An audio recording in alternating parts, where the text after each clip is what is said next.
I'm Celeste and welcome to Find Your Purple. Well, 2016 is over. Now, I don't know about you, but my year didn't turn out quite like I expected. This time last year, I was feeling in the doldrums. I didn't like how I looked, I didn't like how I felt, I didn't like how my life was going, I didn't like my financial situation.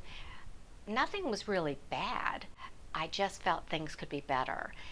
Now, it's also the year that I felt old.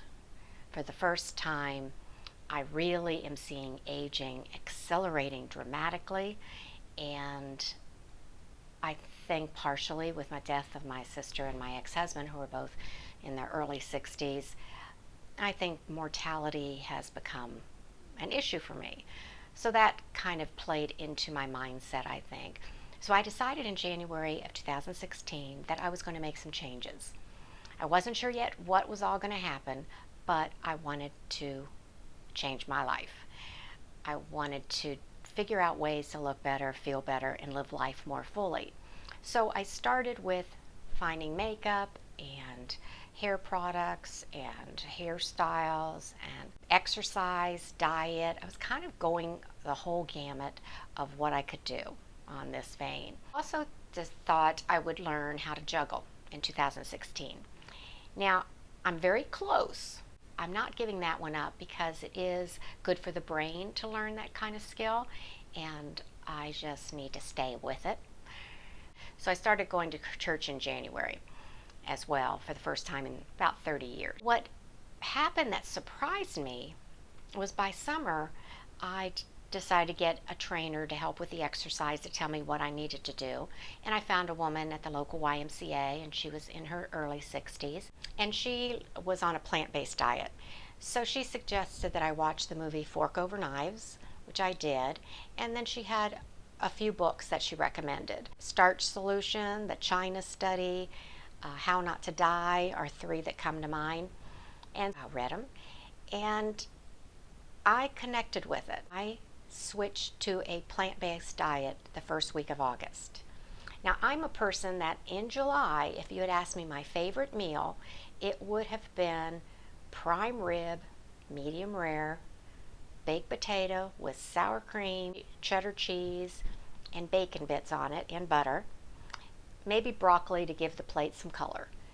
So to switch to a plant-based diet was huge and surprisingly easy. It's not that I don't miss those foods. I still remember enjoying them, but I've made the decision I'm not going to eat them anymore. Now, I did cheat at Christmas and had a little bit. I went more vegetarian than vegan. I had a little bit of the cheese dips that we make over the holidays. I don't feel like I'm sacrificing per se. Now, I did it for health reasons, but the more I looked at it, the environmental reasons are huge on why a plant-based diet makes sense, and the ethical reasons also made me feel comfortable with that decision. So that was one big change that happened in my life this year. Then October, I got the idea, and I wasn't journaling heavy back then. I don't know what really brought me to it, but I decided to read the Bible for the first time. I have 6 brothers and sisters. One of my sisters, as I mentioned, died a couple years ago. The other 5, most of them read the Bible. One of them was a missionary in Africa. One of my brothers teaches Bible studies, so he knows the Bible back and forth. So they've always wanted me to get more active in my spiritual life. And for whatever reason, the time seemed right. I felt, if nothing else, I needed to read it just to know what it's about. Now, I was raised Catholic, so in the Masses, I got the Gospels and the Epistles, so I got the New Testament, and I knew the stories, had a framework of the Bible, but I never really knew it from start to finish and how it all fit together. So I started reading it. I did not get the rush of peace and aha moments, things like that that I had hoped for. One of my sisters sent me the book War Room, and then my brother sent me the movie War Room, which is a Christian movie about prayer, right around this time too, since I had opened the door to say I was willing to look at everything. But when I started reading the books on prayer and watched the movie, something clicked. Again, kind of like my diet. And I started wanting more information. Now, by December, in November and December, I had hoped to do my writing. I did NaNo, which was National Novel Writing Month, but I didn't finish it.